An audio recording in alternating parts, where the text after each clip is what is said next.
देवताओं को राम जी ने बुलाया। किसको बुलाया? और कहा यदि इसी तरह हाथ पे हाथ रखकर आप बैठे रहेंगे तो कल प्रातः काल में युवराज बन जाऊंगा, फिर हो गया आपका काम। देवता कहने प्रभु कृपा करिए कृपा करिए। राम जी बोले हम का कृपा करें, आप लोग रात्रि में ऐसा कुछ करिए कि मैं प्रातः काल अयोध्या छोड़ के वन में जाऊं। यदि रात्रि में कुछ नहीं हुआ और मैं युवराज बन गया तो हो गया आप लोगों का काम पूरा। देवता घबरा गए, अब क्या करें, एक ही रात का अवसर है, अब क्या किया जाए। देवता सीधे पहुंचे मां सरस्वती के पास। इधर रात्रि में पूरी अयोध्या दुल्हन की भांति सजा दी गई। अयोध्या जितना सजाया जा रहा है देवताओं को उतनी जलन हो रही है, पीड़ा हो रही है। देवता जाकर सरस्वती मैया से बोले कि आप जाइए और जाकर अयोध्या में विघ्न करिए जिससे राम जी सवेरे वन में चले जाएं। सरस्वती मैया बिगड़ गई, बोली इतने ऊंचे आसन पर आप लोग बैठे हैं, ऊंच निवास और नीच करतूती, देख ही न जाई पराई विभूति। दूसरे का सुख बर्दाश्त नहीं हो रहा है। जिस प्रकार चोर को चांदनी रात अच्छी नहीं लगती ना, उसी प्रकार देवताओं को अयोध्या का श्रृंगार अच्छा नहीं लग रहा है। देवताओं ने कहा मां सरस्वती से कि हम नहीं, ये राम जी की इच्छा है। मन मार कर मैया सरस्वती आई, घूमती रही घंटों, किसकी मति पलटी जाए कोई नहीं मिला। उदास होकर लौट रही थी वापस, तब तक एक के ऊपर दृष्टि चली गई उनकी, और वो जानते हो कौन थी? नाम मंथरा मंदमती चेरी कैकई के अजस पिटारी ताहि करी गई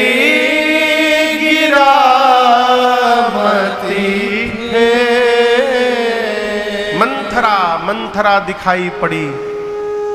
मंथरा समझ गई मां सरस्वती कि इसकी मति पलटी जा सकती है। क्यों जानते हैं क्यों? मंथरा ने श्रृंगार देखा अवध का, सोचने लगी दिवाली तो है नहीं, ये अचानक श्रृंगार क्यों प्रारंभ हो गया। जाकर पूछा किसी से, उसने कहा किस दुनिया में रहती हो, तुमको पता नहीं कल प्रातः काल महाराज राम को युवराज बनाने वाले हैं। ये सुनते कांप गई मंथरा, चेहरा उतर गया। सरस्वती जी की दृष्टि गई कि पूरी अयोध्या नाच रही है और ये उदास खड़ी है, इसका अर्थ है इसको राम जी का अभिषेक भा नहीं रहा है, ये राम विरोधी है, इसकी मति पलटी जा सकती है। और सरस्वती जी पलट के चली गई।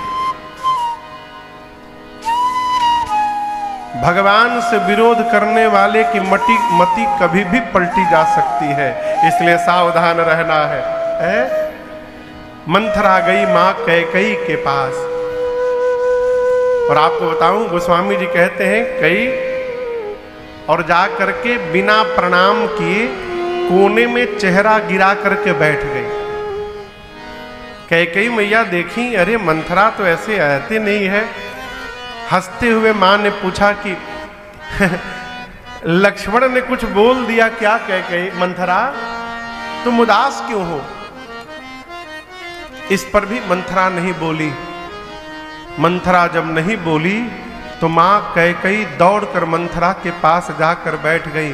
मां कांप रही हैं और पूछी मंथरा आप दर्शन करिए। अब लोग कहते हैं मां कैकई राम जी की विरोधी हैं, लेकिन यहां कैकई मैया कहती है मंथरा सत्य सत्य बता, मेरा राम कुशल है ना? महाराज कुशल है ना? भरत लक्ष्मण शत्रुघ्न कुशल है ना? तुम मौन क्यों हो?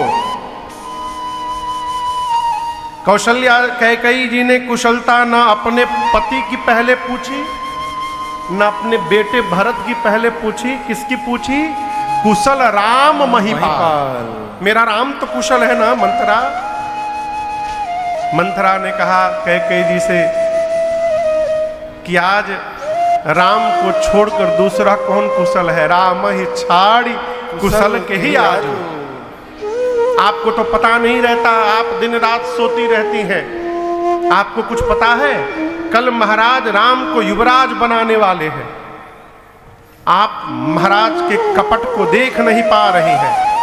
जैसे मंथरा ने कपट शब्द का प्रयोग किया महाराज के विषय में, मां कैकेयी ने मारा एक चाटा खींचकर, एक चाटा मारा उसके गाल पर, गिर गई नीचे। मां कैकेयी ने कहा घर फोड़ी तेरी जिह्वा खींच लूंगी। तेरी हिम्मत कैसे हुई मेरे सौभाग्य पर लांछन लगाने की? मंथरा रोने लगी। मां कैकेयी की बड़ी प्रिय दासी है। मां को दया आ गई। अब बोली मंथरा, तुम कह रही हो कि कल महाराज राम को युवराज बना रहे हैं, तो मेरी बात सुनो मंथरा। यदि तुम्हारी बात सत्य है तो मैं कहती हूं कल का दिन ही कैकेयी के जीवन का सबसे सुंदर दिन होगा, जिस दिन मेरा राम युवराज बनेगा। मैं किसी से नहीं बोलती हूं, आज तुमसे बोल रही हूं। मैं नित्य जब पूजन करती हूं ना, तो भगवान से एक ही प्रार्थना करती हूं, प्रभु इस जन्म में तो राम मेरे कोख से जन्म नहीं लिए, लेकिन अगले जन्म में प्रभु कृपा करिएगा राम मेरे कोख से जन्म ले और सीता मेरी बहू बनकर आवे। ये कौन कह रहा है? कैकेयी मैया। राम जी को इतना प्रेम करने वाली मां कैकेयी क्या राम जी से विरोध कर सकती है? आप कल्पना करिएगा। मां ने कहा कैकेयी तुझे सौगंध है, सत्य सत्य बता तू उदास क्यों है? मेरे राम के अभिषेक में तुझे क्या ग्लानि है? मंथरा ने चाल शुरू की अपनी। कहती है मैं नहीं कहूंगी, मैं नहीं कहूंगी। एक बार कहने गई तो आप मेरी जिह्वा खींच रही थी। मेरे मुख में दो दो जिह्वा नहीं है। अरे राम राजा बने चाहे भरत राजा बने, देखिए भरत का बीज रोप दी। कहती है राम राजा बने चाहे भरत राजा बने, उससे मुझे क्या लाभ होगा? मैं दासी छोड़ के रानी थोड़ी बन जाऊंगी। लेकिन मैं आपकी सेविका हूं, आप मेरी स्वामिनी हैं। मैं आपके आने वाले दुख को बर्दाश्त नहीं कर सकती हूं। मां ने पूछा मुझे कैसा दुख मिलेगा? मंथरा ने कहा महारानी आप समझ नहीं पा रही हैं। जिस सूर्य के आने के बाद कमल का पुष्प खिलता है, यदि जल न हो ना तो वही सूर्य का प्रकाश उस कमल को जला सकता है। आप कौशल्या जी के कपट को नहीं समझ पाती हैं। आपके बेटे को जानबूझकर आपके मैके भिजवा दिया, और मैं सौगंध खा के कह रही हूं। देखिए झूठ बोलने वाला आदमी सौगंध पहले खाता है,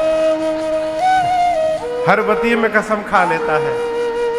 मंथरा कहती है मैं सौगंध खा के कहती हूं 15 दिन से ये रचना बन रही है। कितनी बड़ी झूठी है। आज रचना बनी है, कह रही है भयऊ पाख दिन सजत समाजू। आज 15 दिन हो गए, 15 दिन से ये रचना बनाई जा रही है। यदि कपट नहीं होता तो आज तक आपसे छुपाया क्यों गया? इतनी बड़ी सूचना एक दासी के मुख से आपको मिलनी चाहिए कि महाराज के मुख से मिलनी चाहिए। ऐसा घुमाया मेरी मां की कैकेयी मैया को, और उसके बाद सैकड़ों सौतों की कथा सुनाई। सैकड़ों।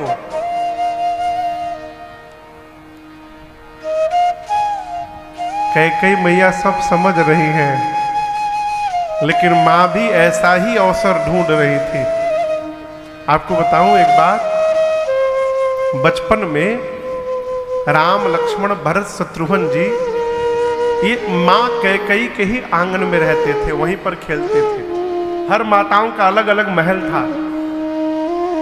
तो कैकेयी मैया के महल में चारों भैया खेल रहे थे, और खेलते खेलते एक दिन राम जी जाकर पीछे से मां की आंख को बंद कर लिए ऐसे। अब पूछे बताओ कौन हूं। मां ने कहा कि ये लग रहा है कि मेरा लक्ष्मण है। राम जी हाथ हटाकर बोले मां मैं राम हूं। ये बचपन की बात है, जब छोटे थे चारों भैया। मां कैकेयी ने राम जी को गोद में बिठा लिया, कहा मेरे लल्ला ने मुझे हरा दिया है, बताओ राम क्या चाहिए तुमको। राम जी बोले मां मुझे जो चाहिए ना वो ब्रह्मांड में मेरी मां कैकेयी को छोड़कर दूसरा कोई दे भी नहीं सकता है, आप ही दे सकती है मां। मैं जो मांगूंगा आप मुझे दोगी। कैकेयी मैया बोली राम प्राण मांग कर देख लो एक बार, मैं प्राण निकाल कर तुमको दे दूंगी अपनी। राम जी बोले प्राण लेने नहीं आया हूं, प्राण मांग लूंगा तो मेरी मां मर जाएगी, लेकिन मां मैं जो मांगने वाला हूं ना उसमें मरोगी तो नहीं, लेकिन मरे जैसी हो जाओगी तुम। कोई तुम्हारी ओर देखेगा भी नहीं, कोई तुमसे बात नहीं करेगा। भरत जीवन भर आपको मां नहीं बोलेगा मां कभी। लोग आपको भला बुरा कहेंगे, आप सबकी नजरों से उतर जाओगी, गिर जाओगी।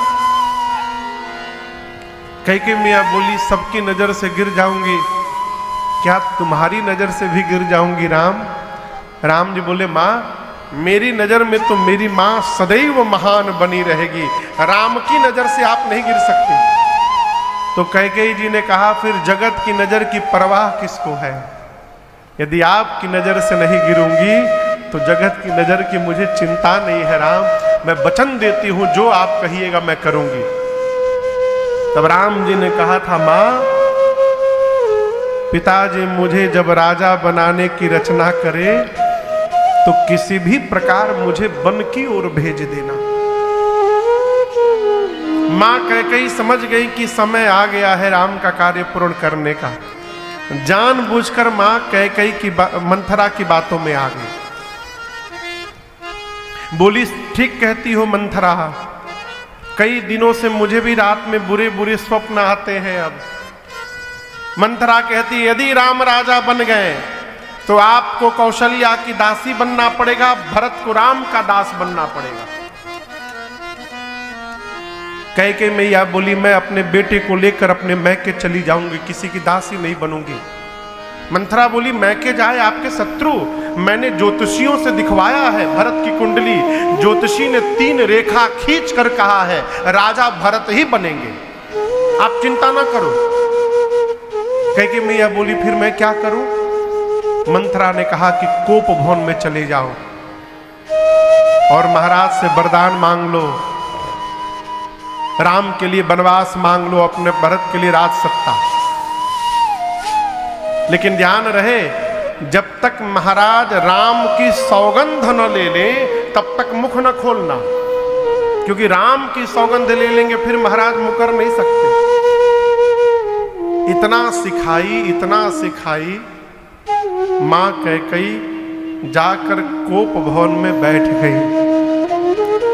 रात्रि में महाराज पूरी व्यवस्था सुदृढ़ कराकर सोचे कि जाकर कैकेयी को अपने मुख से ये संदेशा सुनाऊंगा। जैसे गए महल में और महाराज सुने कि कैकेयी कोप भवन में बैठी है, महाराज का शरीर कांपने लगा।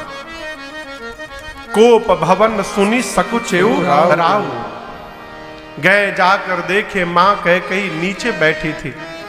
महाराज मनाने लगे, समझाने लगे क्या हुआ, किसने तुम्हारा क्या बिगाड़ दिया, बताओ उसको समाप्त कर दूंगा। मां कुछ बोले ही नहीं। महाराज सोचे कि राम को प्रेम करती है, यदि बोलूंगा कि कल राम का अभिषेक है तो प्रसन्न हो जाएगी। महाराज ने कहा कैकेयी उठो, श्रृंगार धारण करो, तुम्हारी मनोकामना पूरी होने जा रही है। कल मैं प्रातः काल राम को युवराज बना रहा हूं, मैं बहुत प्रसन्न हूं, मांगो क्या वरदान चाहिए तुमको। कैकेयी मैया बोली मांगो मांगो करते हैं, मेरे 2 वरदान आज तक आपके पास बाकी है, आज तक आपने दिया नहीं, क्या मांगो मांगो करते हैं। महाराज ने कहा 2 क्या 4 मांग लो। और कहते कहते महाराज ने कहा मैं राम की सौगंध लेता हूं कैकई, आप जो मांगोगी मैं आपको दूंगा। रघुकुल रीति सदा चली आई, प्राण जाई बरु वचन न जाई। जैसे महाराज ने श्री रघुनाथ जी की सौगंध ले ली, कैकई मैया उठ करके बैठी और बोली महाराज मैं आपसे पहला वरदान मांग रही हूं, पहला वर। महाराज बोले मांगो, शीघ्र मांगो। मां कहती हैं सुनहु प्राण प्रिय भावत जी का। हे प्राण प्रियतम, मेरे हृदय के जो भा रहा है, पहला वरदान मांग रही हूं। देहु एक बर भरताहि टीका। मां ने कहा राम के स्थान पर आप मेरे पुत्र भरत का राज तिलक करेंगे।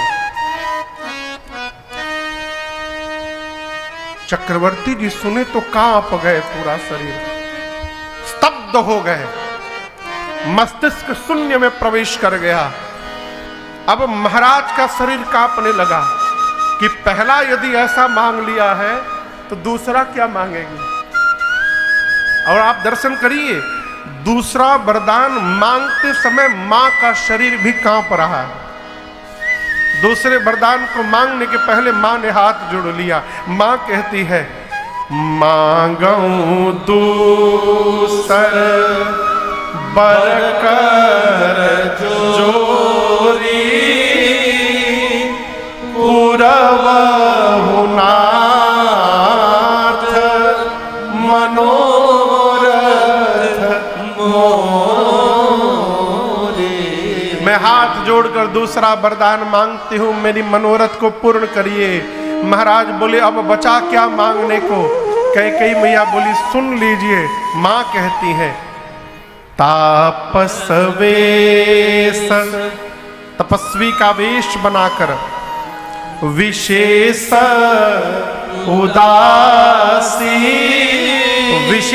उदासीन व्रत का संकल्प लेकर। जैसे मां ने इतना कहा, महाराज सोचे कि लगता है कैकेयी कहना चाहती है भरत का राज तिलक करिए और आप तपस्वी का वेश बना करके वन में चले जाइए। महाराज मन ही मन बन जाने को तैयार हो गए। तब तक कैकेयी मां ने कहा आप नहीं। महाराज बोले फिर कौन? बोली 14 बरिस राम बनवासी। 14 वर्ष के लिए राम को वन में भेज दीजिए। हाथी जब बूढ़ा हो जाए, हाथी बूढ़ा हो जाए और उसके शरीर में जब बल नहीं रहता और उस समय हाथी के सामने आकर युवान सिंह जब दहाड़ मारता है, उस समय उस हाथी की जो मनोदशा होती है, उसी दशा में महाराज प्रवेश कर गए। महाराज खड़े खड़े गिर पड़े धरती पर, अपने हाथ से अपना केश पकड़कर नोचने लगे। कहने लगे कैकेयी आपने अवध में विपत्ति के बीज का रोपण कर दिया है। मैं भगवान शिव की सौगंध लेकर कहता हूं कैकेयी, भरत और राम मेरे दोनों नेत्र हैं। मुझे कोई आपत्ति नहीं है कि राम के स्थान पर भरत राजा बन जाए। मैं तुरंत भरत को बुलाता हूं, तुम्हारे सामने अभिषेक कर दूंगा। मुझे कोई आपत्ति नहीं है। आपत्ति तो केवल एक बात से है, बर दूसर असमंजस मांगा। कैकेयी, जल से निकलने के बाद मछली जीवित रह सकती है, लेकिन राम के चले जाने के बाद मैं जीवित नहीं रह पाऊंगा, इसलिए दूसरे वचन को बदल लो। मां ने कहा देना है कि नहीं देना है कह दीजिए, और आप कह रहे हैं राम के जाने के बाद आप मर जाएंगे, तो मेरी सुनिए, अब मरना तय है, अब तय है महाराज, राम बन जाएंगे, आप मरेंगे, मुझे कलंक लगेगा। और यदि राम कल प्रातः काल तक बन नहीं गया तो आगे सुनिए, मैं मरूंगी। हो तप्रात मुनिवेश धरी, जौन राम बन जाहि, मोर मरण राउर अजस, नृप समुझिय मन माहि। यदि राम बन गए आप मरेंगे, मुझे कलंक लगेगा, राम नहीं गए मैं मरूंगी, आपको कलंक लगेगा। अब मरना तो तय है। एक बात कहूं,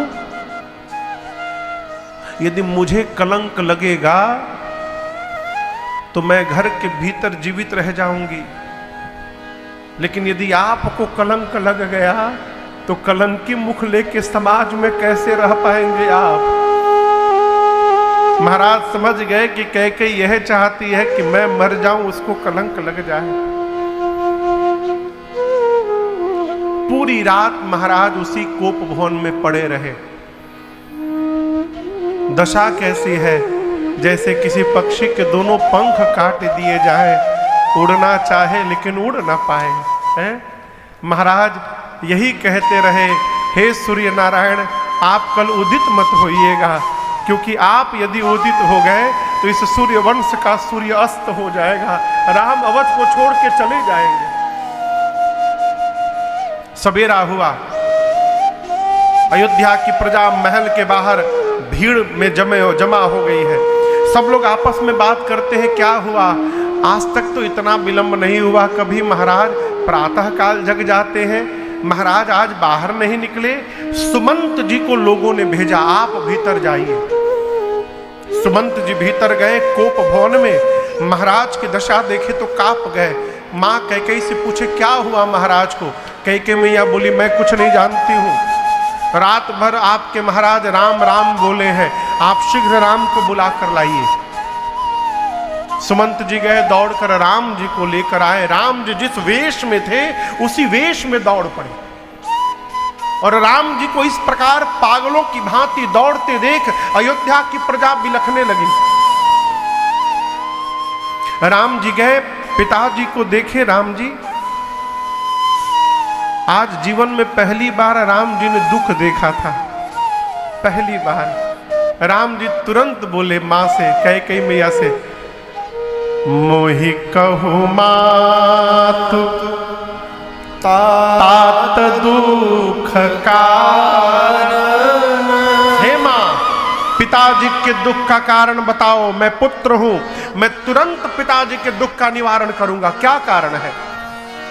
जैसे राम जी ने ये बात कही, कैकेयी मैया ने अपनी करनी सब बता दी, सब, कि आपके पिताजी आपको युवराज बनाने वाले थे, मैं आपके लिए, आपके स्थान पर आपके भाई भरत के लिए राज सत्ता मांग ली हूं, और आपके लिए वनवास, और उसी को सुनकर ये दशा हुई है पिताजी की। आपको बताऊं, राम जी ये सुन के नाचने लगे। आए तो राम जी कैकेयी मैया को क्या बोले? माता। क्या बोले? जोर से कहिए।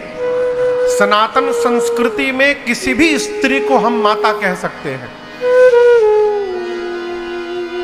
आए तो राम जी मां कैकेयी को माता बोले, और जब ये सुन लिए राम जी की मां ने मेरे लिए वनवास मांग लिया, तब राम जी कैकेयी को माता नहीं बोल रहे, क्या बोल रहे हैं? सुनु जननी सोई सुत बड़ भागी। सुनु जननी सोई सुत बड़ भागी, जो पीतु मातु अनुरागी जो पितु मातु वचन अनुरागी तनय मातु पितु तोष निहारा तनय मातु पितु तोष निहारा दुर्लभ जननी सकल संसारा दुर्लभ जननी सकल संसारा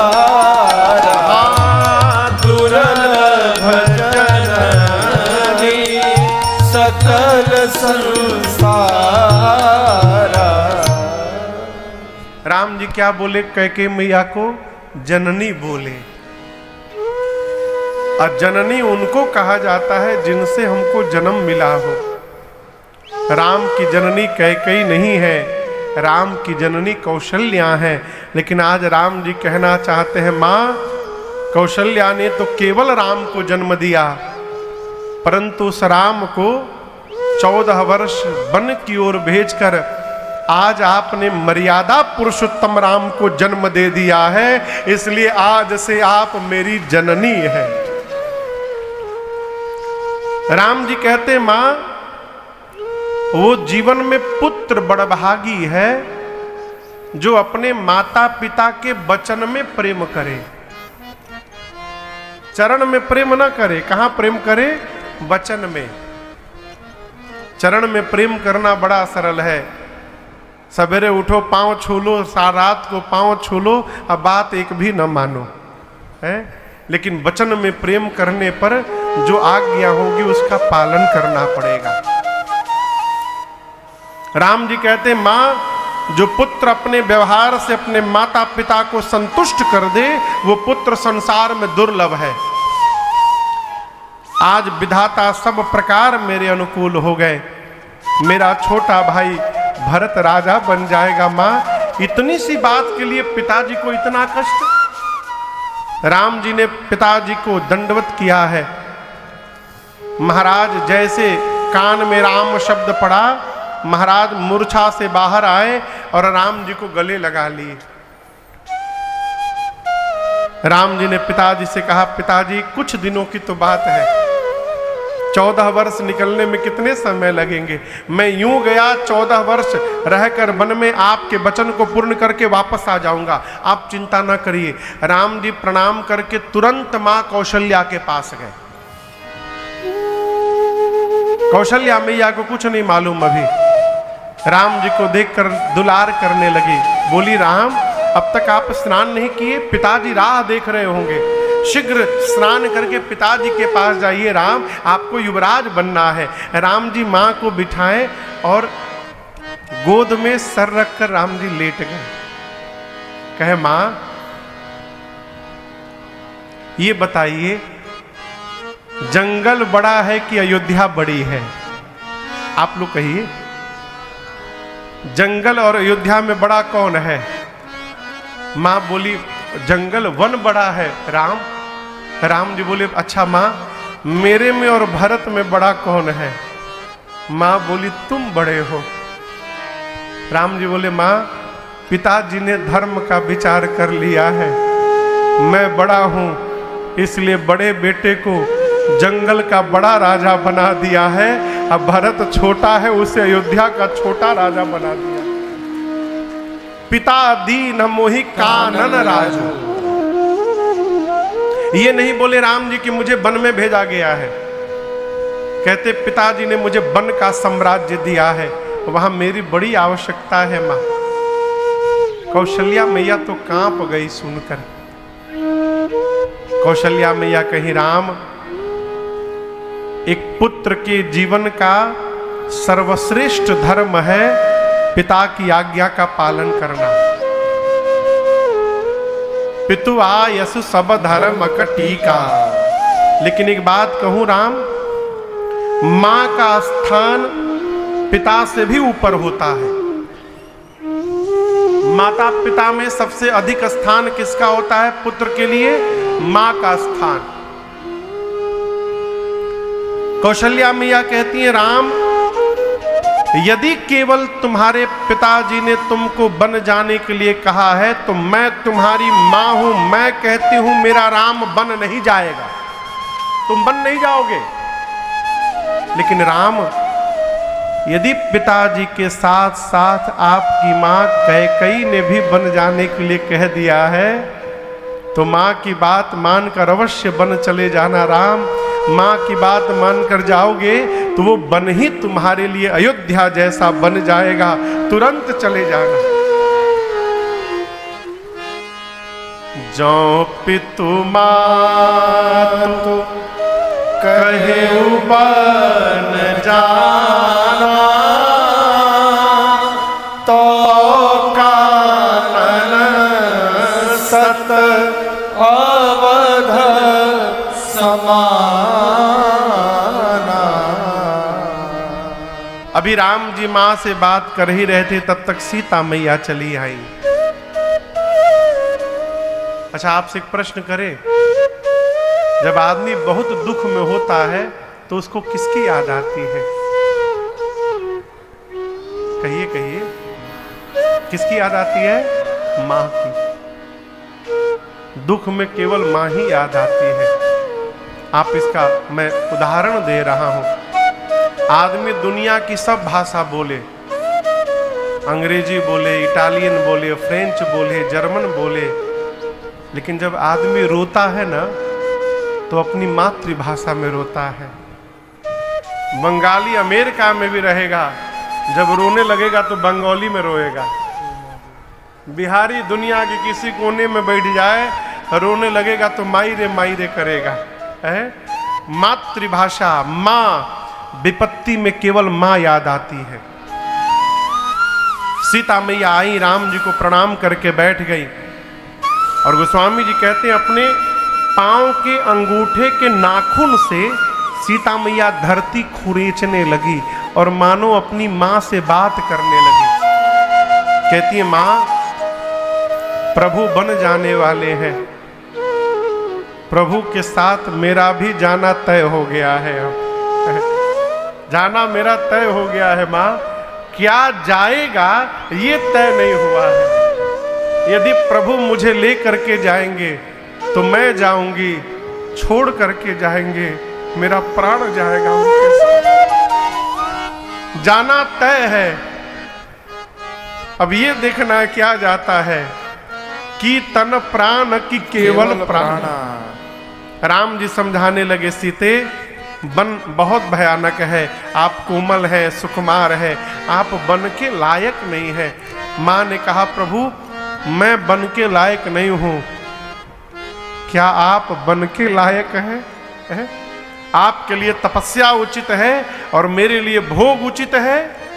प्रभु एक स्त्री के साथ सारे संबंध हो, माता पिता, सास ससुर, भाई बहन, बेटा बेटी सब हो, केवल पति यदि साथ में न हो तो सबका होना न होने के बराबर होता है। नाथ, जिस प्रकार जल के बिना नदी का कोई मूल्य नहीं, प्राण के बिना शरीर का कोई अर्थ नहीं, उसी प्रकार आपके बिना सीता का कोई महत्व नहीं। आपके साथ वन में रहूंगी तो लगेगा महल में बैठी हूं, आपके बिना महल वन से अधिक कष्टदायी हो जाएगा। राम जी ने सीता मैया को भी चलने को कह दिया। तब तक लक्ष्मण भैया आ गए, प्रणाम करके बैठ गए। मन में सोचने लगे कि अब न जाने मुझे भैया क्या आज्ञा देंगे। राम जी ने कहा, लक्ष्मण भरत शत्रुघ्न भी नहीं है, पिताजी दुखी हैं, मैं जा रहा हूं, आप अयोध्या का संहार करिए, पिताजी जब तक स्वस्थ नहीं हो जा रहे हैं। लक्ष्मण जी बोले, कौन पिताजी? लक्ष्मण भैया बोले, क्या बोले? कौन पिताजी? राम जी बोले, हमारे पिताजी। लक्ष्मण जी बोले, आपके होंगे, मेरे नहीं है, मेरे नहीं है नाथ। लक्ष्मण जी बोले, राम जी बोले, क्या बोल रहे हो? लक्ष्मण भैया बोले सत्य बोल रहा हूं। तुम ही मेरी नैया किनारा तुम ही हो, मेरी जिंदगी का सहारा तुम ही हो। तुम ही मेरी नैया किनारा तुम ही हो, तुम ही मेरी नैया किनारा तुम ही हो, मेरी जिंदगी का सहारा तुम ही हो, मेरी जिंदगी का सहारा तुम ही हो।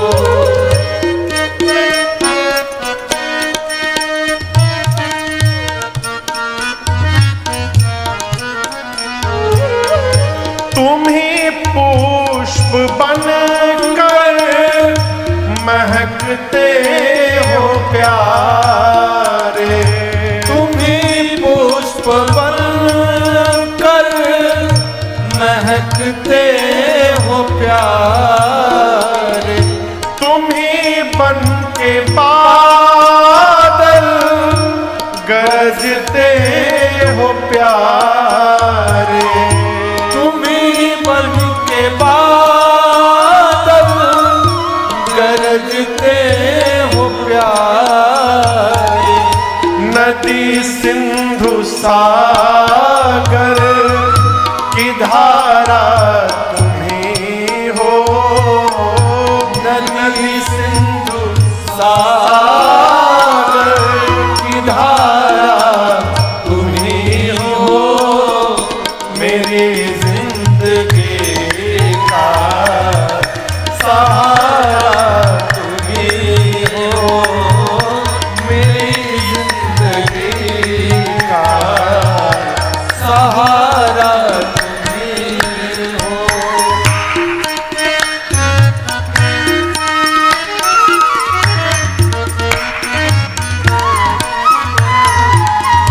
तुम ही सूर्य बन कर चमकते हो प्यारे। तुम ही सूर्य बन कर चमकते हो प्यारे। तुम ही बन के बिजली कड़कते हो प्यारे। तुम ही बन के बिजली कड़कते हो प्यारे। तुम ही चांद तारे सितारा तुम ही हो, तुम ही चांद तारे सितारा तुम ही हो, मेरी जिंदगी का सहारा तुम ही हो, मेरी जिंदगी का सहारा तुम ही हो।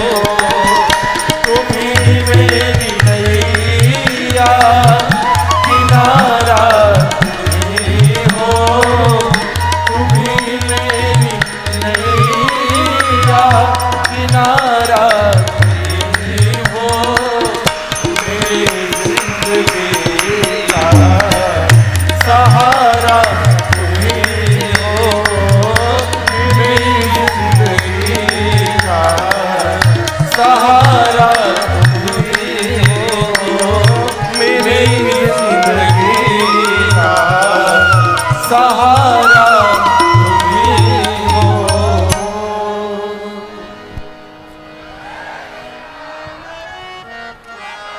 लक्ष्मण भैया बोले प्रभु मेरे आप ही सर्वस्व है, मोरे सबुई एक तुम स्वामी। आप ही माता हैं, आप ही पिता हैं, आप ही बंधु हैं, आप ही सखा हैं, मेरे सर्वस्व नाते आप ही हैं नाथ। राम जी ने अनुमति दे दी, चलिए आप भी। और प्रातः काल बलकल वस्त्र धारण करके सज बन साज समाज सब बनिता बंधु समेत बंद विप्र गुर चरण प्रभु चले करी सबही अचेत। प्रातः काल बलकल वस्त्र धारण करके वनवासी स्वरूप बनाकर मैया और भैया के साथ पिताजी को प्रणाम करके राम जी गुरुदेव भगवान के आश्रम की ओर चल पड़े। दशरथ जी महाराज मूर्छित हो गए। राम जी जब गए तो जाकर गुरुदेव भगवान को दंडवत किया है। राम जी ने ब्राह्मणों को बुलाकर वर्षासन दिया है, याचकों को बुलाकर दान दिया है और बोले आप लोग अयोध्या वासियों से बोले आप लोग वही करिएगा जिससे मेरे पिताजी प्रसन्न रहे हैं। गौरी गणपति भगवान का स्मरण करके राम जी चल पड़े। पूरी अयोध्या की प्रजा राम जी के पीछे पागलों की भांति दौड़ रही है। इधर महाराज की मूर्छा गई।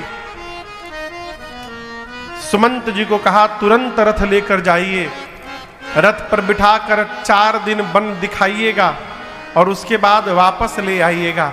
और यदि राम लौट कर न आवे सुमंत तो मेरी बहू सीता को लेकर के आइएगा। सुमंत जी रथ लेकर गए। पिताजी की आज्ञा सुनकर राम जी रथारूढ़ हुए हैं। पूरी प्रजा पीछे पीछे दौड़ रही है अवध की। पहले दिन तमसा नाम की नदी के तट पर विश्राम हुआ।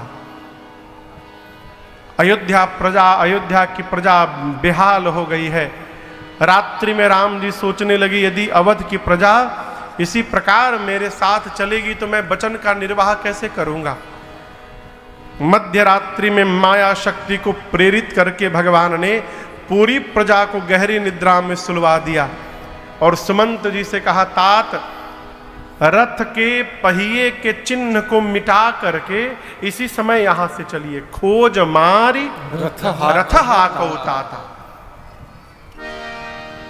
पूरी प्रजा को सोता हुआ छोड़कर राम जी तमसा के तट से मध्य रात्रि में चले और चलते चलते दूसरे दिन दोपहर के बाद भगवान श्रृंगवेरपुर पहुंचे हैं गंगा जी के तट पर।